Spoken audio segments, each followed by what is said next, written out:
happens with just what you've pointed out is that in the next 3-4 months, there is a possibility. Okay, we are facing at a situation where fuel prices in the adjustments by EPRA might just go way beyond what you're seeing right now, and that Kenyans should get ready to face that as it comes.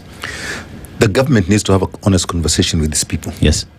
Right? There are scenarios. We can build up scenarios 1, 2, 3, 4. Yes. If this happens, this is what's going to happen. And the scenarios are not purely on the war. Yeah. There's a whole range of things that work, because for a barrel of fuel, there's a higher cost for diesel and a lower cost for premium and even a medium cost for jet kerosene. Yeah. And those that crack, as we call it, that delta changes a lot. Right? And if you have a suppression of supply of the actual material, not crude, but diesel, and diesel is in very high demand globally. If that happens, the crude price may stay there, like diesel may go up as a price alone. And when that goes, it means that we will have to put more subsidy into that place. Yeah. So the government has to now start talking scenarios and playing out scenarios and educating us. Right? I know where this thing is. I know. I've got my scenarios playing out already. Yeah. And as an individual, I will know what to do.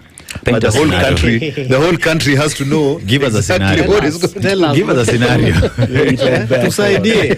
Give us a scenario. I mean, I spent time yesterday working on this last night.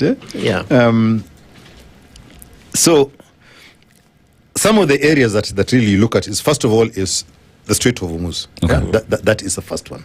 The second one is the fact that the Saudi pipeline from east to west, that has got to play in.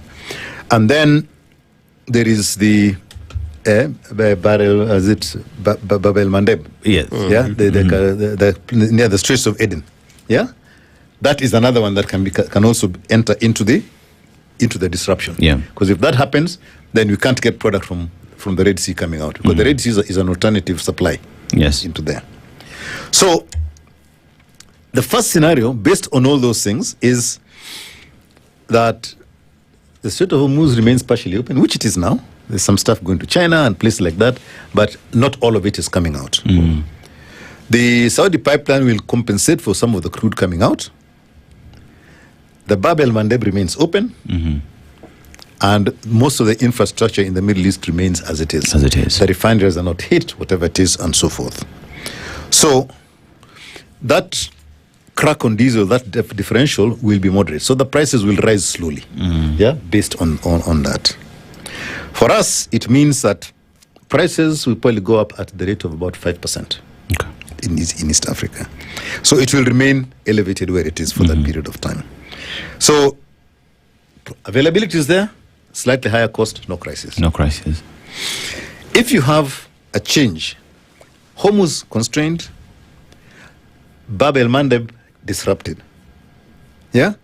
that will now not have an effect on supply, but it will be on shipping, insurance, freight, and also the demand will also now change as well. Right? So that will give us an increase of 10 to 20% in the pump price. Okay. Just that alone. Yes. Will do that. Yeah.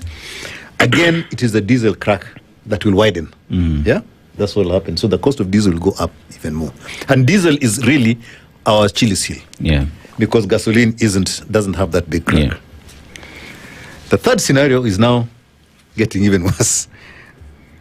If Hormuz is dead, Bab el Mandeb is also dead, and the Saudi pipeline capacity is completely chock-a-block. You can't increase any more coming up because on that basis, and the whole of the Gulf becomes a risk area. Yeah. There we are talking at about 30 to 40% price increase. Oh, yeah. Those are the scenarios that we have. Yeah. Right. So you can't say that the price is going to go here. It depends on a lot of things that could happen. And we need to be constantly modeling this and understanding, if this happens, what do you have to do as a country? Yeah. Yeah. And the biggest thing that we have to do as a country, and this is even for the long term, is to reduce our consumption.